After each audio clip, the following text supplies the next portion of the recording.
개짜증, 주식 투자자가 제일 싫어하는 이 이슈 때문에 앞으로 시장이 계속 떨어질까요? 정말 기분 나쁘게 빠지는 하루. 네, 여러분 안녕하세요. 백진수입니다. 개인적인 일이 좀 있어서 업로드를 좀 늦게 했는데요. 지금 시간 9시 이제 다 돼가고 있는 상황입니다. 지금 밤이다 보니까 차분하게 대화하듯이 좀 이야기를 해보겠습니다. 일단 오늘 시장은 상당히 좀 개짜증, 상당히 짜증나는 주식 투자자가 제일 싫어하는 모습을 보인 하루였다 이렇게 볼 수 있는데요. 그게 왜 그러냐면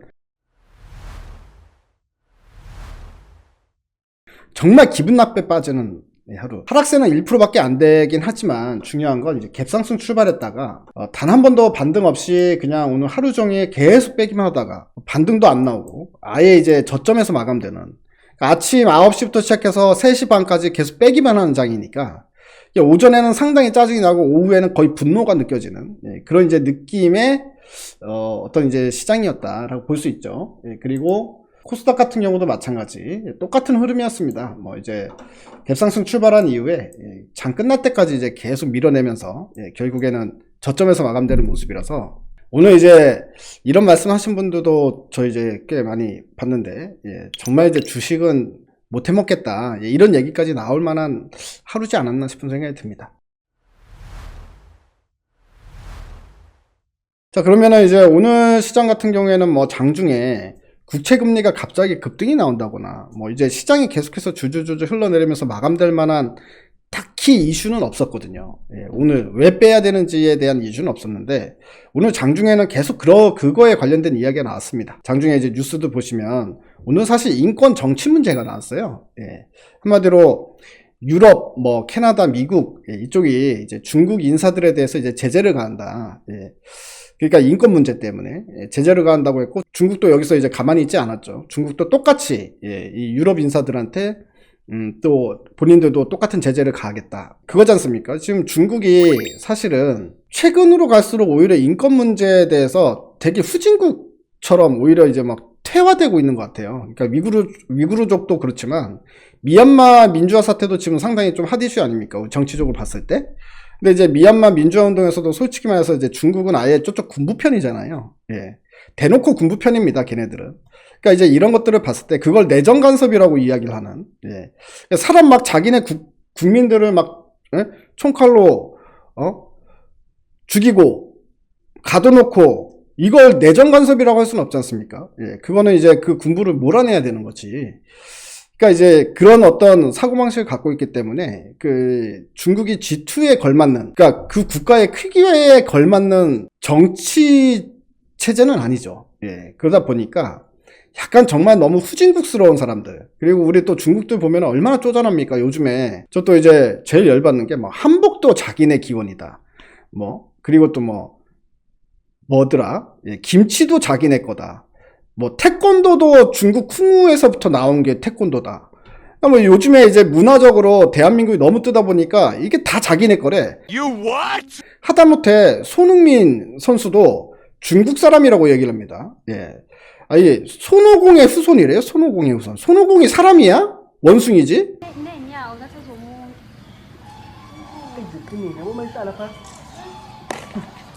이런 뭐 얼토당토 않은 소리들을 지금 막 하면서 국가는 대국인데 시진핑부터 시작해서 일면을 보게 되면 정말 소국인 사람, 이제 속이 이제 코딱지만한, 너무 이제 중국 사람들은 정말 밴댕이 소갈딱지 같대요. 밴댕이 소갈딱지 한마디로 얘기하면.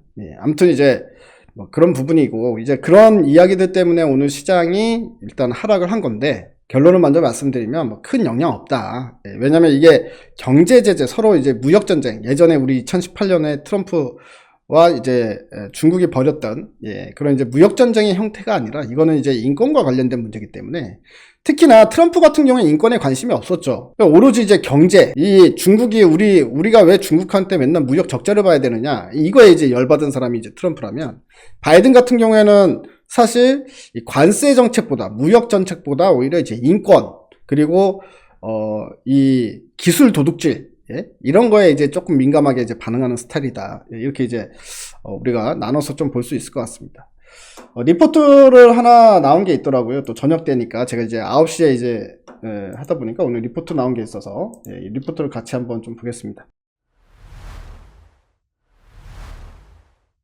한마디로 이제 미구르족 인권 탄압 문제에 대해서 미국과 유럽연합 그리고 영국, 캐나다 이 제재가 시작됐는데요. 일단은 제재 내용은 아주 간단합니다. 그러니까 인권 탄압과 관련된 주요 인물 그리고 기관 얘네들을 이제 제재하겠다는 거죠.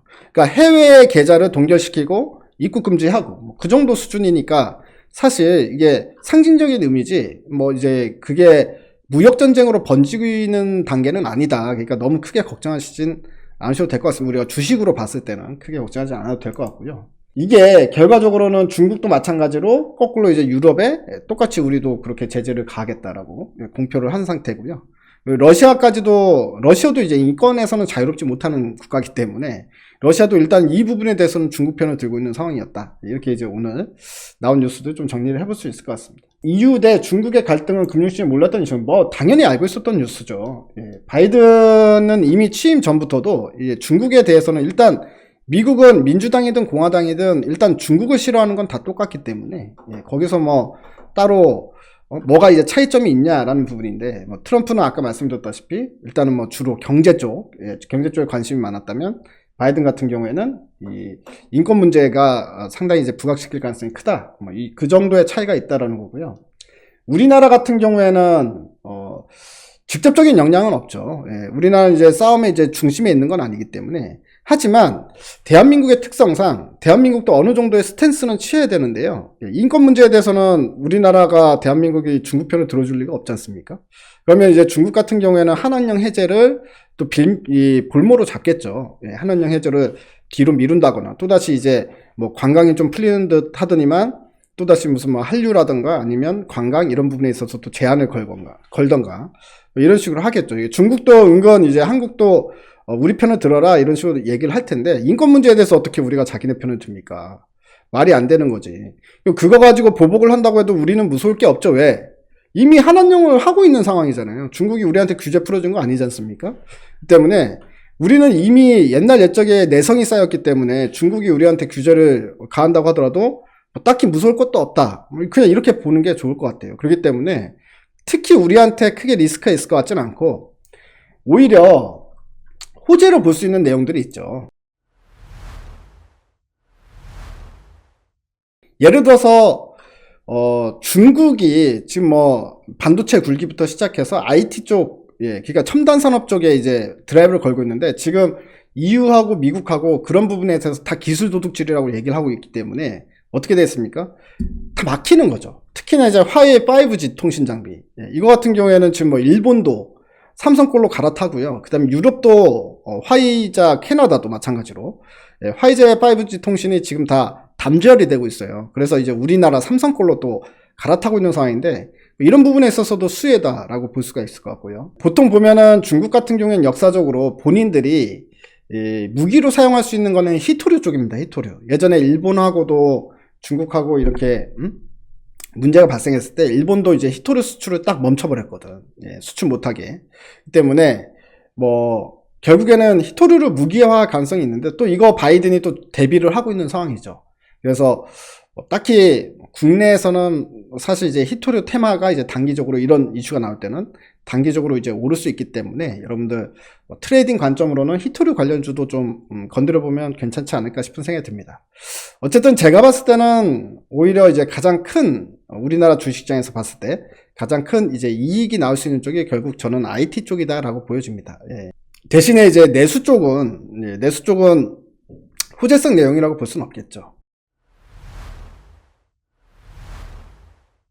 제가 봤을 때는 이제 미얀마 관련해가지고도 좀 이야기를 해보고 싶은 게 지금 미얀마 민주화 운동에 대해서 지금 대놓고 미얀마 민주 세력들을 지지하고 있는 국가가 대한민국이 가장 적극적입니다. 현재 상황으로는.